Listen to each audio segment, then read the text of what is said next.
Hola, ¿qué tal? Bienvenidos. Este vídeo va a ser muy breve y sencillo porque esta semana he estado en el Tour Tarot de Madrid con María del Mar Torcasals y otras tarotistas y no he tenido mucho tiempo para preparar el vídeo, así que será una cosa muy breve y sencilla. Vamos a hablar del tema de la emperatriz del tarot, de la que ya tenemos varios vídeos y hemos hablado en varias ocasiones, pero fijándonos en un detalle muy interesante que es el escudo que porta. Aquí tenemos la emperatriz del Marsella y la emperatriz del Rider-Waite.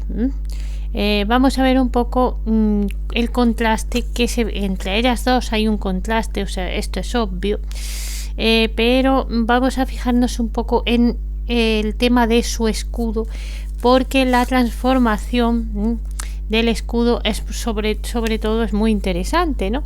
Tenemos de un escudo que porta un águila, un símbolo de poder, al escudo que tiene forma de corazón y que porta el signo de Venus. O sea, el cambio es muy radical. Fijémonos primero en la emperatriz del Marsella y veamos el escudo que porta un escudo con un águila. Tanto el escudo con el águila como el cetro que porta con la cruz en lo alto del orbe del mundo son símbolos asociados al Sacro Imperio Romano Germánico, es decir, al imperio que formaban determinadas naciones encabezado por un emperador y que, digamos, representaba el poder de la cristiandad, y que ya que al emperador de este imperio lo nombraba el Papa, a pesar de que en muchas ocasiones hubo choques entre el Papa y estos emperadores, y llegó un momento antes de que este imperio desapareciera, de que ya el emperador dejó de nombrarlo el Papa. Este era un imperio que se consideraba tanto terrenal como espiritual, porque estaba, ya digo, bendecido por la Iglesia. Entonces, los símbolos que porta la emperatriz son los símbolos de este poder tradicional. Y el águila es muy importante en este caso, porque el águila es un símbolo de poder, sigue siéndolo. Si miráis muchos escudos veréis águilas, o sea, y observemos el hecho de que el águila de la emperatriz lleva una cabeza, no dos. El mayor símbolo de poder reservado exclusivamente al emperador era el águila bicéfala. La emperatriz, al ser su compañera y no ostentar el poder totalmente, solamente como esposa y como madre, solo lleva una cabeza, que era un símbolo de poder que el emperador otorgaba a quien le parecía bien. Aún así, en algunos tarots antiguos la emperatriz también lleva el águila bicéfala, pero la mayor parte de los casos solo porta una cabeza.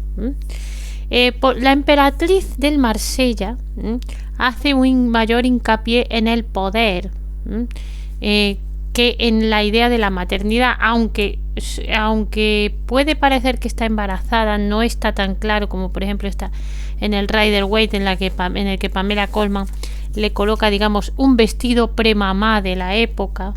Es decir, en la época victoriana las embarazadas llevaban vestidos anchos, pero un poquito disimulados, porque se consideraba, a diferencia de hoy día, de mal gusto remarcar el vientre de embarazada. La mentalidad victoriana era un poquito mojigata y en estos temas. Entonces, digamos que lo que lleva la emperatriz es una especie de vestido premamá. Esta emperatriz, pero esta puede parecer que está embarazada, seguramente lo está, pero no es tan notorio, ¿no? Y sí, el poder de la emperatriz, eso ya lo hemos hablado en otros vídeos, reside principalmente en su capacidad de engendrar herederos, pero aún así las emperatrices antiguamente y las reinas ejercían cierto poder, un poder muy limitado obviamente, pero cierto poder. Podían actuar como regentes en la ausencia de sus maridos, Hay muchos casos de emperatrices y reinas haciendo esto, incluso dirigían ejércitos y daban batallas en ausencia de sus maridos si era necesario. Hay muchos casos de emperatrices y reinas que hicieron esto. Se me viene a la mente Catalina de Aragón, que tuvo que hacerlo en ausencia de Enrique VIII, y hay más casos. Eran regentes, ejercían poder, y en muchos casos tenían su propia corte. Y sobre todo cuando ya habían sido madres y ya habían cumplido su función como madres de dar un heredero, pues el rey les asignaba, digamos, el emperador o el rey les asignaba una corte propia en la que podían hacer un poco lo que querían a nivel actividades, placeres, e incluso dictar algunas normas o algunas leyes. Y eso sí, ostentaban sus propios emblemas de poder, muchas veces hasta sus propios escudos o iniciales o símbolos de poder.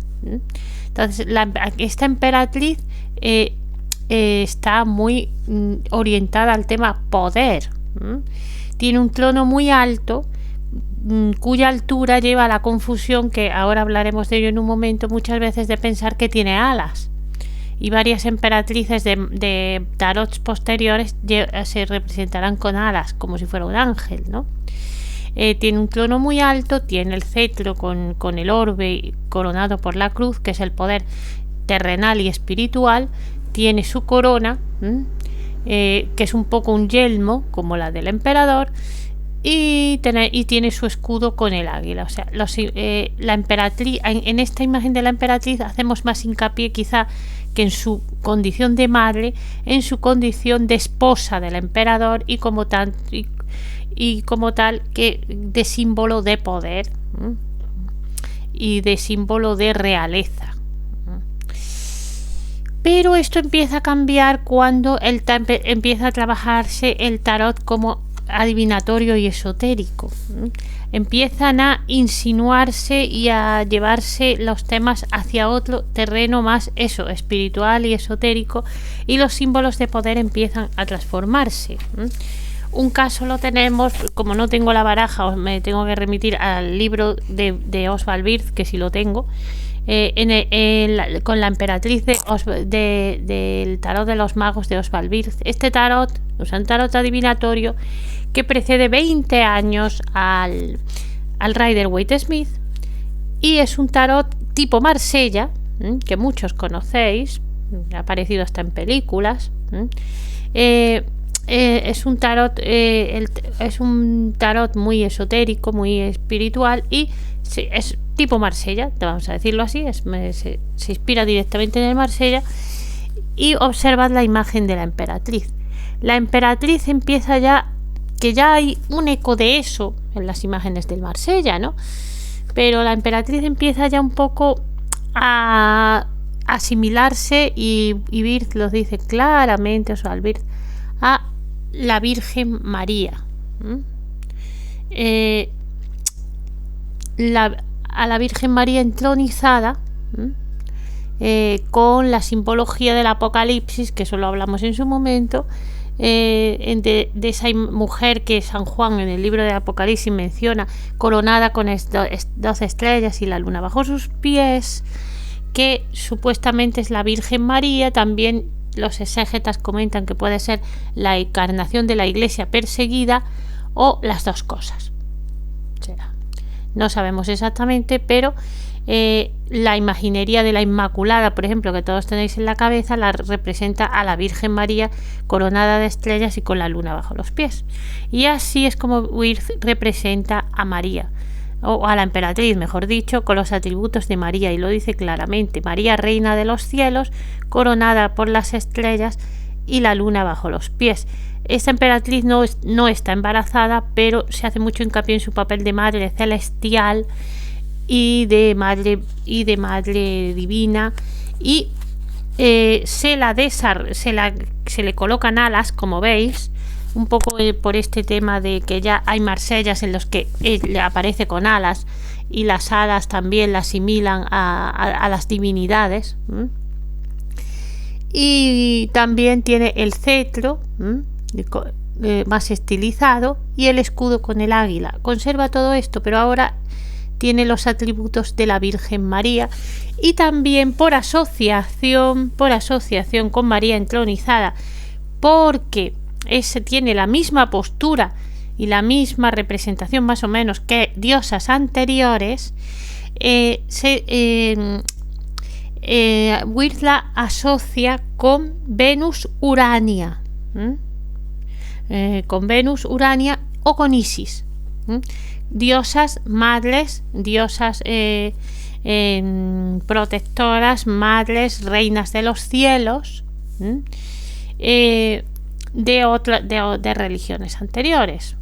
Venus Urania o Afrodita Urania era la reina de los cielos y era la diosa del amor más espiritual, sobre todo por contraste con otras advocaciones de ella, como Pandemos, que era la del pueblo, que era la de los amores carnales, y Isis Urania era una diosa, o Venus Urania mejor dicho, era una diosa más celestial, y lo mismo le pasaba a Isis, a la que también en la religión greco-egipcia se le ponía el atributo de Urania, es decir, del cielo. Entonces eran diosas que se representaban entronizadas y coronadas con símbolos parecidos a María, y muchas veces con niños en brazos, como es el caso de Isis con el niño Horus. Y esa simbología luego se pasó directamente a la imaginería de María. Entonces, Wirth hace un poco el camino inverso y asocia a María con estas diosas anteriores. Indica que es el símbolo de la madre celestial, la madre ideal, la madre de la suprema sabiduría, y aquí se realiza la transición de madre, de simplemente emperatriz primero y poderosa primero, a madre. Y de ahí llegamos a la Golden Dawn y a su libro T, y a cómo ellos observan la emperatriz.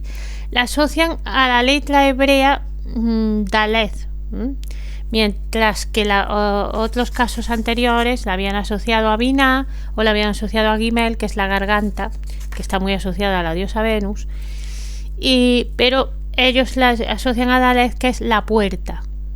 Y esto ya abre el camino a que de ser simplemente madre celestial y madre universal y madre y madre como reina, como guía, como digamos un símbolo de tanto de maternidad como de poder, y pasamos a una madre más humana, madre de placer, madre de amor, madre de fertilidad. Y ahí es donde el escudo se transforma, desaparece el águila y aparece el signo de Venus. Venus, símbolo de placer, símbolo de amor, símbolo de fertilidad. Y la emperatriz se convierte en la puerta por la que entra tanto el placer como la creación al mundo. Y ya no es solo la reina y digamos la madre celestial y el símbolo del poder divino, del poder universal, sin dejar de ser una mujer, sin dejar de ser una madre, sin dejar de ser fértil, sin dejar de ser todo eso. La emperatriz anterior era más pura, más elevada, muchas veces virginal como María, y muy fuera del alcance de todos, y esta es una más madre de todos, una madre digamos enfocada a todos. Y bueno, y esto sería todo. Espero que os haya gustado el vídeo y os emplazo para la próxima semana. Un saludo, agradezco vuestro apoyo. Sé que últimamente, por una mención que me han hecho en otro canal, han entrado muchos suscriptores nuevos. Espero que os guste el canal y que permanezcáis en él. Os envío un saludo. Gracias a todos.